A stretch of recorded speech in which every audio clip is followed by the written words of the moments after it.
გამარჯობა, მე ვარ ნიკა. არა, პრინციპში მართლები ხართ, ეგეთი პოპულარულიც არ ვარ. დღეს მინდა გესაუბროთ აღზრდაზე. აღზრდის დროს სკოლას აქვს ძალიან დიდი მნიშვნელობა. ესე დროს ფსიქოლოგებმა უნდა იმუშაონ ბავშვებთან. მაგრამ ჩვენ სკოლაში ფსიქოლოგები რისთვის არის შექმნილი, რომ მაგან და ექიმა ერთად ყავა დალიონ.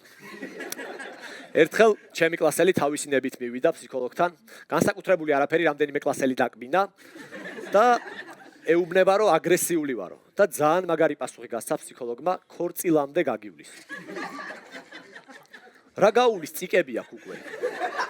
გაუვლის კი არა, გაურთულდება, ამას არაპროფესიონალიც კი ვხვდები. სანამ იმას გაუვლის ჩვენ კლასელებმა რა ვქნათ? უნებლიე მოძრაობებს მოვერიდოთ, რომ არ გავაღიზიანოთ? ბავშვს თავიდანვე უნდა ვასწავლოთ სწორად მოქცევა. რამდენჯერ შემხვედრია მაღაზიაში, ბავშვი რო გაიძახის, რომ აუ ეს მიყიდე, ის მიყიდე და იქიდან მშობელი რო უხსნის, რომ არა არ შეიძლება ეს შენთვის ცუდია.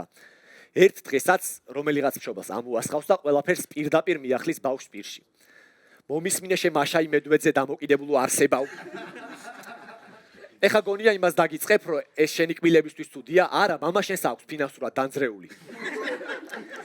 და ესე დროს გამოჩნდება ხოლმე მე ვიღაცა მოდი ბაბუკო, მოდი მეგიყიდი, მოდი და ვალდებული ხარო იმასაც აუხსნა. არა, იცით, არ ვაჭმევთ კბილებს, მამამის აქვს ფინანსურად დანძრეული. ან გინებას რატო ასწავლით ბავშვებს? აი, რატო გიხარიათ? მიდი შეაგინე ბიძიას და შენც რო გიხარია და იმ ბიძიასაც. მე მგონი, მამები ვიღაცებს ვერ აგინებთ და ბავშვებს იყენებთ. ბიძია შენი დედა მოვტან, მამას ადგილას რო აჩერებ მანქანას.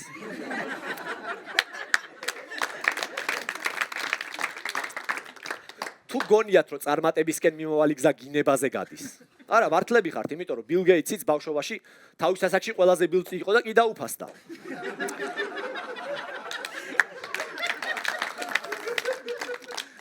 ქუჩაში გამოხვალ მანქანით გინების ხმა გესმის, სტადიონზე მიხვალ გინების ხმა გესმის და არ გინდათ სახში მაინც რო დაისვენოთ. ბარემ პატარა ბაბაჩკასაც ხო არ უყიდით ბავშვს, იმიტომ რომ გინებას მაინც რამე რომ მოყვეს, თავი რო დაიცვას პატალამ. აცადეთ რა, ნუ უნერგავთ ბავშვობიდანვე აგრესიას. მიუშვით რა, ბარემ ცხოვრებამ გააბოროტოს.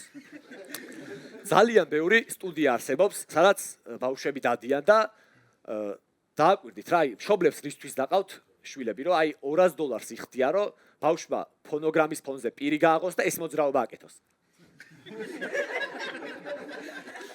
ანუ, აი, გასაგებია ხა, ძალიან კარგად იციან ესეთი სტუდიების მფლობელებმა მშობლების ფსიქოლოგია, მაგრამ ბავშვების აღზრდა არ იციან. აი ამ რუსულ სიმღერებს რატო ამღერებთ თან დამახინჯებულად? თუ გააზრებლად აკეთებთ, ანუ რითიც შეგიძლიათ ებრძვით ოკუპანტებს. ამ დამახინჯებული სიმღერებით მარტო საქართველოში კი არ უკეტავთ წარმატებისკენ მიმავალ გზას. რუსეთშიც, ამერიკაშიც და ესპანეთშიც. ან ამ ესპანურ სიმღერებს რატო ამღერებთ? რა კავშირშია ბავშვებთან? რა საცმევთ კონცერტებზე? ან რა ფერებია, ან რა ფორმები.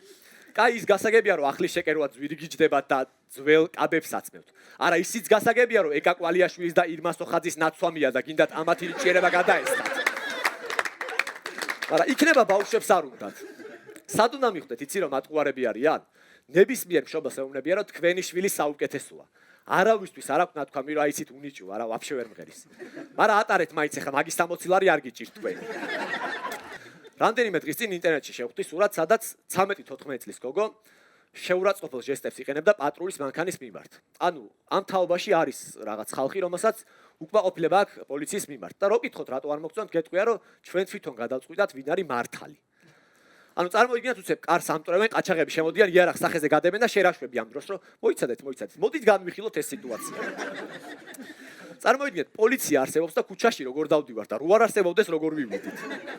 არა, სასიამოვნოა, ბანკში შედიხარ, დროზე ფული ყვირი ხარ და არ ჩქარობ, იცი არავინ მოვა, ყავას იდუღებ, ჭორაობ, ანაბრის პირობებს ეცნობი. 13-14 წლის გოგო ხარ. რა შენ თვითონ გადაწყვეტ მტყუად მართალს? შეიძლება დამოუკიდებლად ბემბიდანაც ვერ გამოიტანო შინაარს.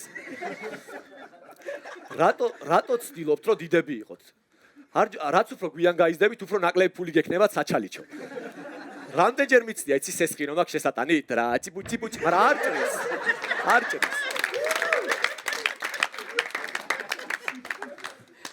ანუ რაზე გესაუბროთ, მეგობრებო? ჯერ ყველაზე დიდი მუწუკიც კი არ ამოგვსვლია ცხოვრებაში. 14 წლის ხარ და რო კითხონ 9 შეყვარებული დაგშორდათ. როდის მოასწარი დიდ შესვენებაზე? ანუ მაგ ლოგიკით 15-ის რო გახდებით, სოფელში უნდა წახვიდეთ, იმიტომ რომ მიწაგეძახით. ესეთ ახალგაზრდებში ძალიან პოპულარულია გიტარაზე რო უკრავენ ესეთი ბიჭები. ანუ ცალკე ჟანრად უნდა გამოვყოთ, როგორ დავკეროთ დებილი გოგოების 3 აკორდით. აი ეგეთი სიმღერები. ანუ ამისთვის რა გჭირდება? სუფრა გჭირდება და გოგოების გარემოცვა. და იწყებს სიმღერას და შენ დაუნებურად რაღაც სიტყვების სხვანაირად გამოთქმას იწყებ. აი თუ არის რომ შენთან ყოფნა მინდა, შენ დაუნებურად გამოგდის რომ შენთან ყოფნა მინდა. ამ დროს ერთი გოგო უეჭველი გიყურებს ესეთი სახით, ახსენდება სიყვარულები, რაღაცეები. ოჯახის დიასახლისის თუ შემოვიდა რაღაც პერიოდი გაშტერებული დგას უპატის კეცით ხელში. ანუ ამ სიტუაციიდან წაგებული არც ერთ შემთხვევაში არ გამოდიხარ. გოგო თუ ვერ დაკერე, დიასახლისი იმ კუპატისტებს უეჭველი შენთან ჩადგავს. ბოლოს რისი თქმა მინდა მეგობრებო, ანუ ვეცადოთ რომ რაც შეიძლება ნაკლები აგრესია ჩაუდოთ ბავშვებს. და ასევე მინდა ერთი ადამიანის თხოვნა ავასრულო და მივმართო ჩემი დიშვილის ბაღის ჯგუფელს ლევანიკოს.